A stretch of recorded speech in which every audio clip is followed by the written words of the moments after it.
Well, harsh criticism of President Obama's daughters has cost a senior Republican staffer her job. Elizabeth Loughton's comments that Malia and Sasha Obama should, quote, try showing a little class, as you can imagine, caused a firestorm of criticism on social media over the weekend. Loughton had taken to Facebook to scold the teenagers for the way they were dressing, how they looked at each other during Wednesday's turkey pardoning ceremony, which they attended with their father. The very solemn, I might add, state event, the turkey pardoning ceremony, which requires immense decorum. Part of Loughton's post says, quote, dress like you deserve respect, not a spot at the bar. Let that sink in. Certainly don't make faces during televised public events.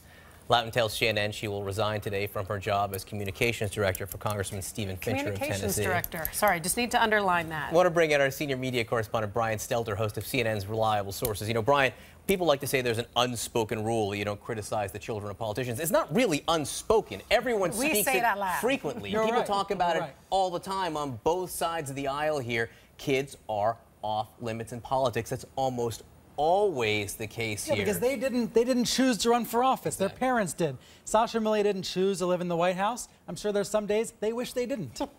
Maybe Turkey Pardoning Day was among them. Was one of them. I don't know how any of us would have reacted to being there with our parents. Well, so that's always something to keep in. But we were joking about the fact they didn't look like they were having a good time. That is a far cry. That is a far cry from what this communications director posted on her Facebook page. Absolutely. And to your point, Michaela, the fact that this person, her job is to do PR, is to speak to the public and speak to the press, I think underlined how awkward this was. Well, and so one of the things that everybody has sort of come out and said, this is just, it's unacceptable what she said. Has the GOP responded, though? There has been some response, and I was really interested in what Sean Spicer, the head of the RNC, the Republican National Committee's PR operation, said yesterday. He rebuked what Elizabeth Loughton said, but then he also said this, and we can put it up on screen. While the comments were inappropriate and insensitive, the mainstream media's coverage of this story is appalling. In over 20 years in politics, I've never seen one of the countless inappropriate comments by Democrats ever covered to a fraction of this. Sean and I have debated this before about whether Republicans who say foolish things or insensitive things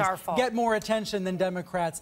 I think sometimes he's right, sometimes he's wrong. I think in this case, this was about a slow news cycle. There was sort of a void of stuff to talk about over the weekend. It's got a lot of attention online on Twitter and Facebook and then spread to the mainstream news media.